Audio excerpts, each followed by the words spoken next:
کون ہے جو اس بچی کی بہتر پرورش کر سکتا ہے؟ تو اس کا جواب یہ ہے کہ والدین سے بڑھ کے دنیا میں کوئی ایسا شخص نہیں جو اپنے بچے کی بہترین پرورش کر سکے۔ تو اب یہ بچی شیلٹر ہوم میں رہے گی اور نہ جانے کب تک رہے گی۔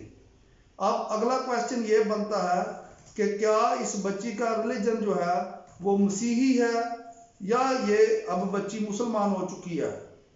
تو اس کے اوپر بھی ہمارا یہ کنسرن ہے کہ جب یہ بات کورٹ میں آ گئی کہ اس بچی کا جو مینٹل کیپیسٹی ہے یا کیپبلٹی ہے وہ اتنی کافی نہیں، تو ہمارے جو عدالتی نظائر ہیں، جو پریسیڈنٹس ہیں، وہ موجود ہیں جو یہ بات روز روشن کی طرح یاد کرتے ہیں کہ اگر بچہ ریلیجن چینج کر بھی لے تو اس کے والدین کو اس کی کسٹڈی سے محروم نہیں رکھا جا سکتا۔ لیکن بدقسمتی سے ہمارے ہاتھ آج کچھ بھی نہیں لگا۔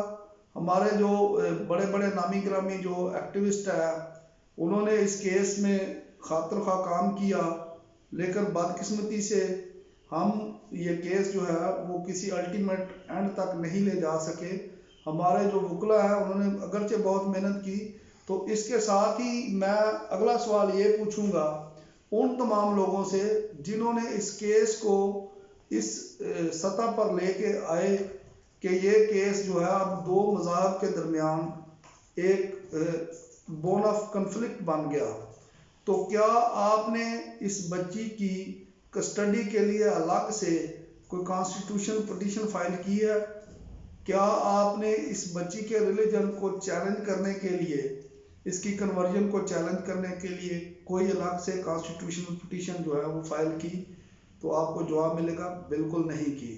اس کا مطلب یہ ہے کہ آج تک اس کیس کے اوپر صرف مذہبی اور سیاسی پوائنٹ سکورنگ ہوتی رہی ہے۔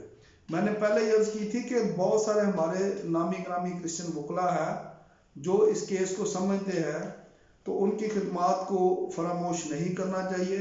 ہمارے لاہور میں بڑے بڑے اچھے وکلا پڑے ہیں، کراچی میں اچھے وکلا پڑے ہیں۔ تو یہ کیس جو ہے وہ صرف اب چائلڈ میرج اسٹینڈ ایکٹ کی حد تک ہی رہ گیا، جس کا نیچے ٹرائل چلے گا، اور آپ دیکھیں گے کہ چند ہی دنوں میں اظہر علی جو اس کیس کا مین کلپریٹ ہے وہ بھی باہر ہوگا، اور اگر کسی کو پنشمنٹ بھی ہوئی تو وہ معمولی سی ہوگی۔ لیکن اگر کسی کو پنشمنٹ ہو بھی جائے، اگر کوئی اس میں سزا یافتہ ہو بھی جائے، تو ہمیں تو بچی کی کسٹڈی سے تعلق تھا نا، ہمارا تو کنسرن اس کے کنورژن کے اوپر تھا نا۔ لیکن بدقسمتی سے یہ کیس ڈسمس نہیں ہوا بلکہ ڈسپوز آف ہوا ہے۔ تو اگر آرزو راجہ کی طرف سے فائل کردہ پٹیشن ڈسمس بھی ہو جاتی تو چلے ہمارے دل کو تھوڑی سی تسلی ہوتی، لیکن ڈسپوز آف ہونے کا مطلب یہ ہے کہ آرزو راجہ کی کسٹڈی کا چیپٹر جو ہے وہ فی الحال کلوز ہو گیا۔ اب دیکھتے ہیں کہ جو کیس کو آگے لے کے چل رہے ہیں وہ آگے کوئی انیشیٹ کرتے ہیں پروسیڈنگ یا نہیں کرتے۔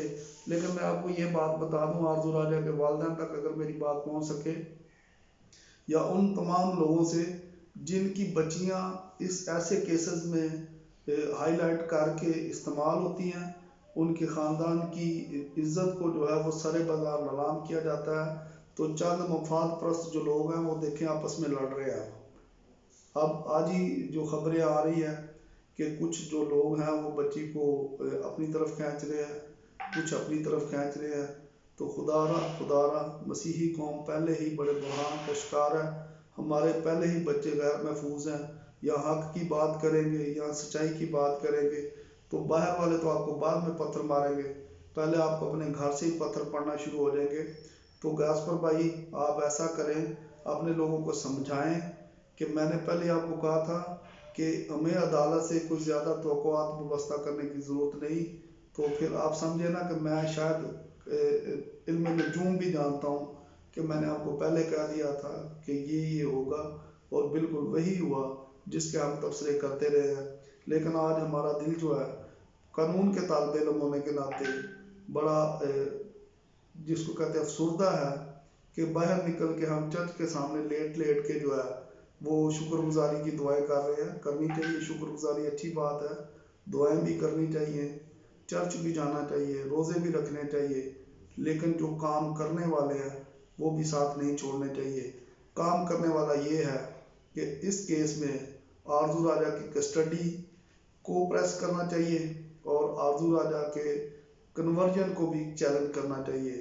اگر کسی فورم پہ اوپر کوئی دوست میری آواز سن رہا ہے تو وہ الگ سے اگر کوئی کانسٹیٹیوشن پٹیشن فائل کرتا ہے تو پھر یہ ممکن ہو سکے گا کہ آرزو راجہ کی کسٹڈی شاید اس کے والدین کو مل جائے، لیکن سرے دست اس کی کوئی امید نظر نہیں آتی۔